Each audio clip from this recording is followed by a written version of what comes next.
Ladies and gentlemen, gentlemen and ladies, ladies and gents, we got a little bit of flowers that are growing wild as she faces the hardest times that any of you all could imagine. And many times, her eyes fall back to tears. All right, ladies and gentlemen, got a little bit to talk about, and we're going to try to explain everything. And as we try to explain everything, we hope that you guys get it. I talked about being exhausted last night. Well, right after I did that video, I fell asleep. I couldn't even edit it to put it up. Couldn't even give it a title. So if you look at it, I did it this morning when I got up. 6 hours of sleep, 6 straight hours. I don't get 6 straight hours of sleep. I'm usually waking up 3 or 4 times a night just because. And so 6 straight hours of sleep, got up thinking it was 2 o'clock. Turns out it was 4. And now it's 4 minutes to 6. I looked at a little bit of a Blacklist. I didn't think that show would be going on this long because you would think that it would have played out by now. But James Spader, and it's actually getting better. I'm actually surprised. Surprise. Now, I just turned the phone so I can hold it better. We're going to talk about the video, ladies and gentlemen, that I did the other day that you don't hear any volume in. Like I said, there was a volume when I put it up. All of a sudden, there is no volume. So let's go ahead and talk. Hey, New Birth, we're going to bring you down just a little bit. They're on Bluetooth. That's why in my background, they're louder than they are in your background. Ladies and gentlemen, I've been trying to explain something to all of you, and many of you really haven't gotten it. So we're going to have a conversation. The hour-style money orders were nothing but bills of exchange. Bills of exchange are nothing but A for Vs. In the international scene, ladies and gentlemen, every country has a different valuation of what is constituted as currency.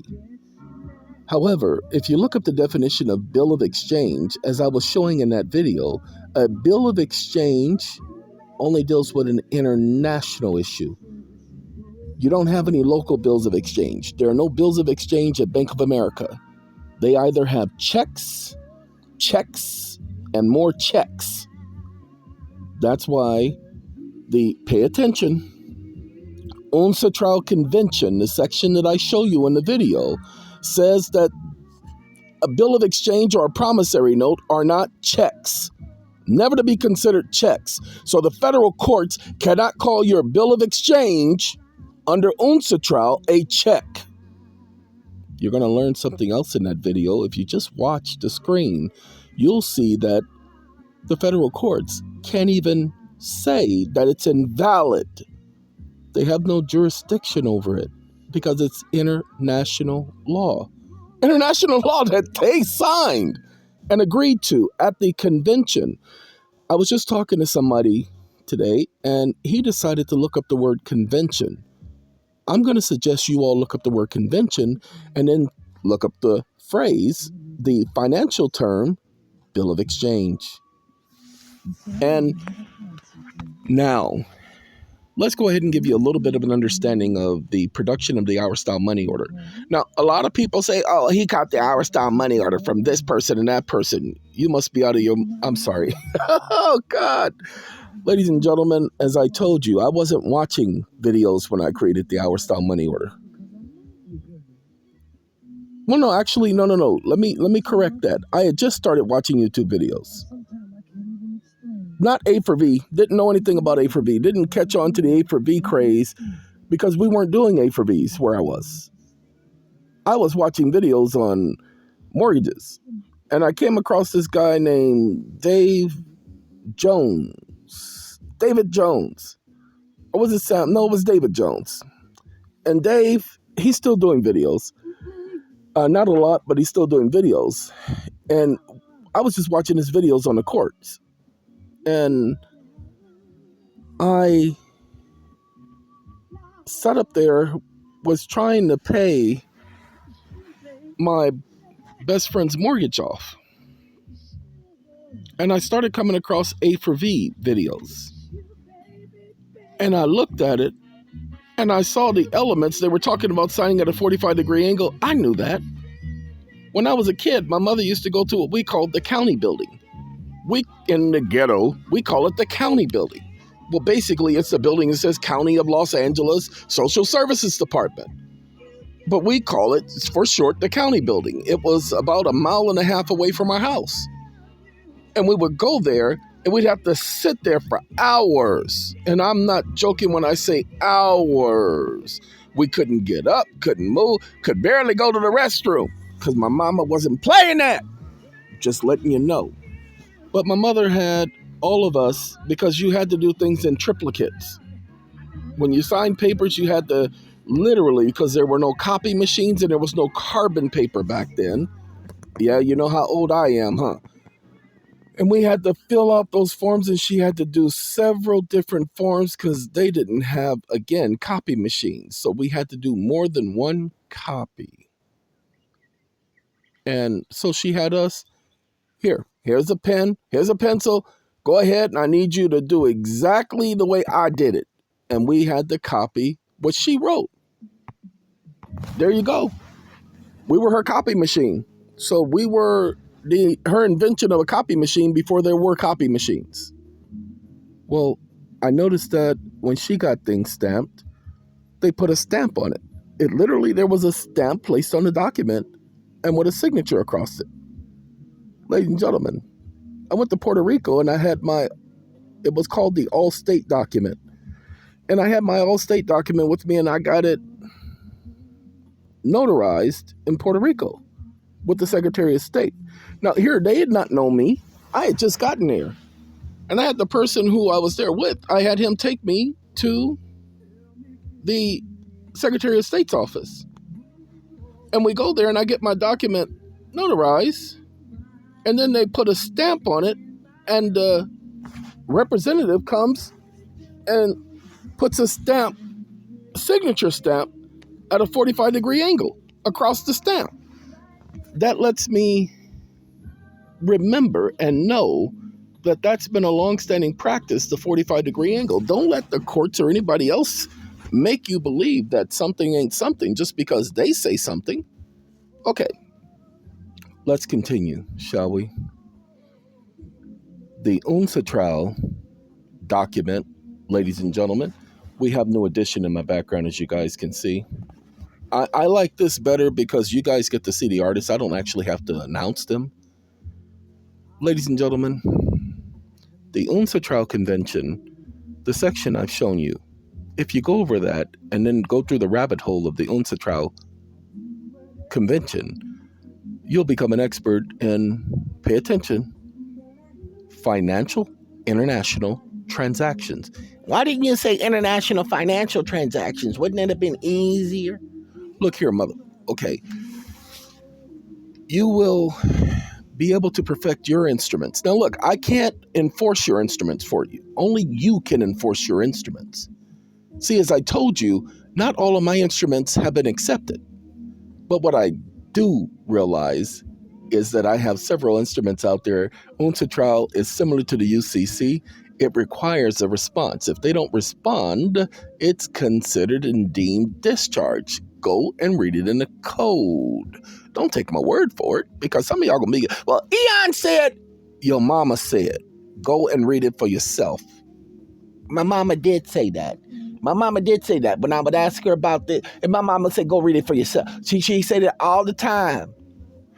Sorry, ladies and gentlemen. Yeah, he's up to, God. I'm going to put him to sleep permanently. That's right. Pillow and everything laying right here.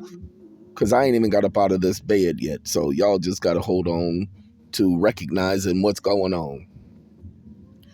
Ladies and gentlemen, the video that I was putting up explained all of this with the UNSA Trial Convention. It explained that all you needed to do was put International Promissory Note and then in parentheses, UNSA Trial Convention. And then that had to appear twice in your instrument. If you notice, we called our style money order a bill of exchange right on the face of the money order. And we called it an international bill of exchange, UNSA Trial Convention. And then in the body, we said the exact same thing about bill of exchange. Ladies and gentlemen, we were complying with the UNSA Trial Convention, with the our style money order. That's why we refer to ourselves as our estate as a foreign state. Okay?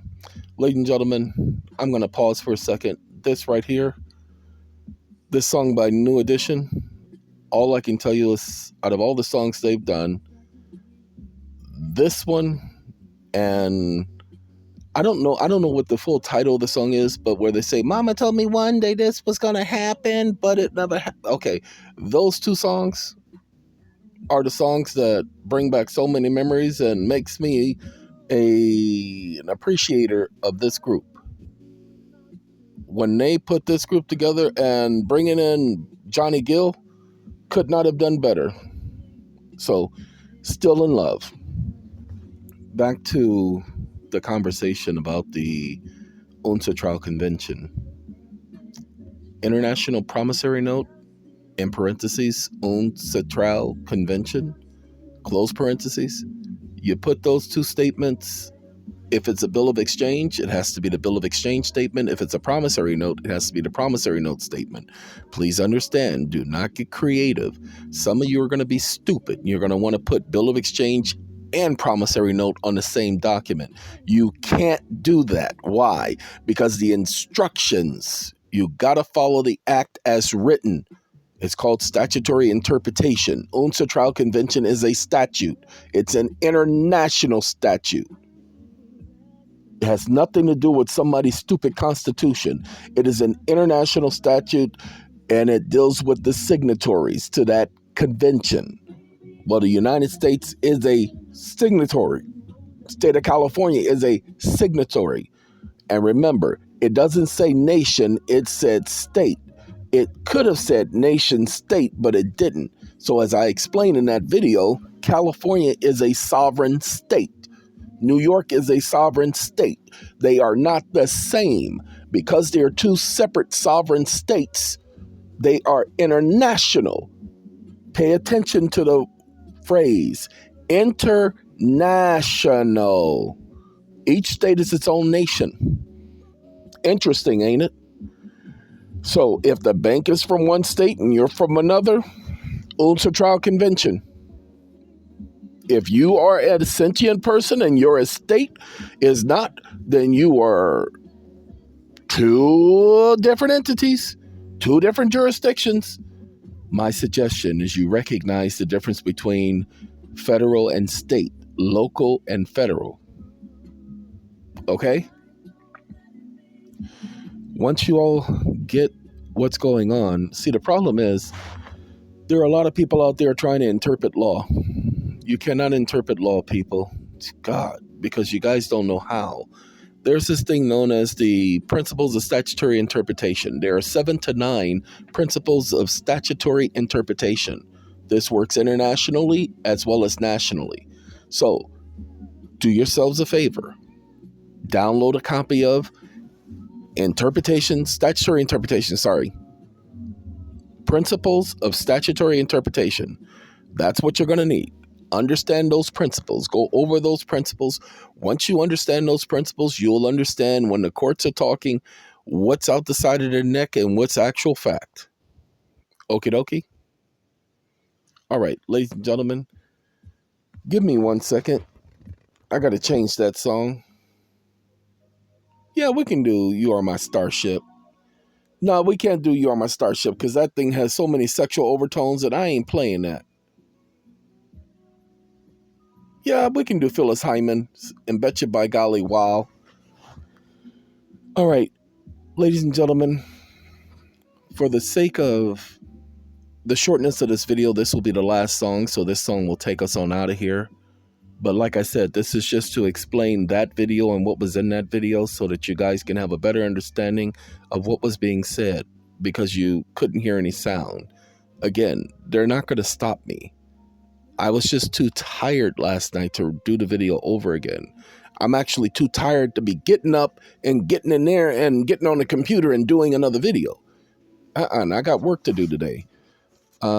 I mentioned in that video that I finished the 3 appeals that I've been working on since the beginning of December, and they're all complete. And as I said in the last video, I was very proud of the points that I brought up. Ladies and gentlemen, what many of you don't understand is that you're going into these courts, many of you with mortgages, and what you don't realize is the court has a conflict of interest. The courts are supposed to tell you. And the conflict of interest with the courts is that they're heavily invested in mortgage-backed securities because they invest in bonds. Municipal bonds, mortgage-backed securities. Pay attention. 401ks, mortgage-backed securities. So there's a conflict of interest, which means, sorry, I had to yawn. There was a jurisdictional issue. If there is a jurisdictional issue, ladies and gentlemen, y'all need to recognize. Now, on a small tip, Phyllis Hyman, sorry to hear that that young lady is no longer amongst. And she could sing, you know what I'm saying? Y'all just need to recognize. All right, let's get back to understanding this whole scheme that they've created. Ladies and gentlemen, it works out like this. Those of you who are trying to pay off this and pay off that, stop saying you're trying to pay something off. You're not paying anything. So stop saying you're trying to pay something off. Focus on discharge. Go back and look at the Gold Repeal Act, or what people refer to as HJR 192. Go back and look at its provisions.